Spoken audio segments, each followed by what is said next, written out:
पंजाबचे माजी उपमुख्यमंत्री आणि अकाली दलाचे नेते सुखबीर सिंग बादल यांच्यावर नांदेड येथे हल्ला करण्यात आला आणि या हल्ल्यानंतर सुखबीर सिंग बादल यांच्यावरील शस्त्रक्रिया यशस्वी झालेली आहे।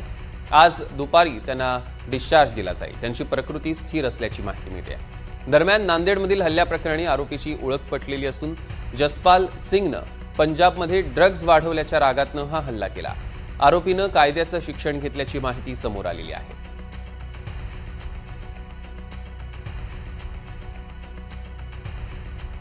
आपण बघतोय की सुखबीर सिंग बादल यांना आज डिस्चार्ज मिळणार आहे। दरम्यान सुखबीर सिंग बादल यांच्यावर उपचार सुरू असलेल्या हॉस्पिटल बाहेर मोठा पोलीस बंदोबस्त तैनात करण्यात आलेला आहे। क्यूआयची टीम देखील इथे आलेली आहे।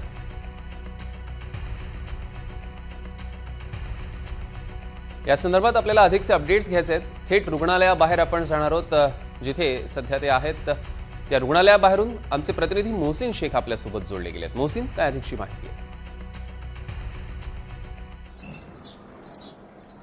सौरभ, नांदेडच्या ज्या रुग्णालयात आहे तिथेच आपण उभा आहे। यशोसाई हे हॉस्पिटल आहे आणि आपण बघतोय की हे पोलिसांचं बंदोबस्त या ठिकाणी आपल्याला पाहायला मिळतं। फक्त इथेच नाही, हॉस्पिटलचे जेवढे एंट्री पॉइंट आहे सगळ्या ठिकाणी पोलिसांचा बंदोबस्त आहे। काल रात्री त्यांच्यावर जे बादल आहेत 2 वेळेस उपमुख्यमंत्री राहिले पंजाबचे आणि सध्या अकाली दलचे अध्यक्ष आहे आणि त्यांच्यावर हा हल्ला नांदेडमध्ये जेव्हा ते गुरुद्वारमध्ये आले होते त्यावेळेस जसपाल सिंह नावाच्या व्यक्तीने हल्ला केला।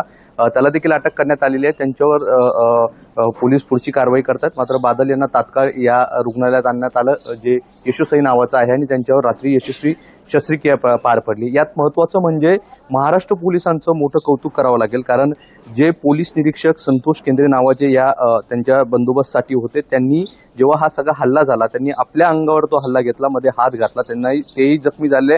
त्यांच्यावर देखील रात्री शस्त्रक्रिया करण्यात आलेली आहे आणि ते जर नसते तर मोठा अनर्थ झाला असता अशी माहिती आपल्याला तिथे उपस्थित होते त्यांनी दिलेली आहे। त्यामुळे एक मोठी दुर्घटना टळली आहे आणि महाराष्ट्र पोलिसांच्या सतर्कतेमुळे हे सगळं घडलेलं आहे। पंजाब पोलीस देखील त्यांच्यासोबत जे Z+ मध्ये होते ते देखील यावेळी होते आणि अजूनही ते सगळे पोलीस या ठिकाणी आहे। बादल यांचं कुटुंबीय देखील या ठिकाणी पोहोचलेलं आहे, ते देखील सतत या ठिकाणी त्यांच्याशी त्या ठिकाणी उपस्थित आहे। इथले काही नांदेडचे जे गुरुद्वाराचे बोर्डचे समिती आहे ते देखील आता काही वेळापूर्वी रुग्णालयात पोहोचलेले आहेत, त्यांच्याकडून देखील विचारपूस केली जाते। मात्र हा अशा पद्धतीने हल्ला होणे हे अत्यंत दुर्दैवी घटना आहे आणि आपण बघितलं तर बादल यांचा जर इतिहास बघितला तर पंजाबमध्ये यापूर्वी देखील 2024 मध्ये 4 डिसेंबर 2024 मध्ये देखील त्यांच्यावर गुरुद्वारमध्ये असाच हल्ला झाला होता। त्यावेळेस गोळीबार करण्यात आला होता, मात्र त्यावेळेस देखील ते बचावले होते आणि आता हा दुसरा त्यांच्यावरचा हल्ला समजला जातो। त्यामुळे एकंदरीत ह्या सगळ्या घटनेनंतर आता या सगळ्या प्रकरणात केंद्रीय तपास यंत्रणा देखील इन्व्हॉल्व्ह झाल्याची माहिती मिळते। IB स्वतः या सगळ्या प्रकरणात तपास करत असल्याची माहिती आहे। ATS देखील या ठिकाणी पोहोचलेले आहे। ATSचं पथक देखील या सगळ्या प्रकरणात जसपाल सिंग जो आरोपी आहे त्याची काही पार्श्वभूमी आहे का हे चेक केले जात आहे। जसपाल सिंगचा इतिहास जर बघितला तर तो पुण्यात राहत होता आणि 1.5 वर्षापूर्वी तो या नांदेडमध्ये आला होता आणि नांदेडमध्ये 1.5 वर्षापासून तो सेवा देत होता आणि काल त्याने अचानक हा हल्ला केलेला आहे। त्याची पार्श्वभूमी काय आहे ते देखील तपासलं जात आहे। सध्या पोलिसांचा मोठा बंदोबस्त आहे आणि दुपारी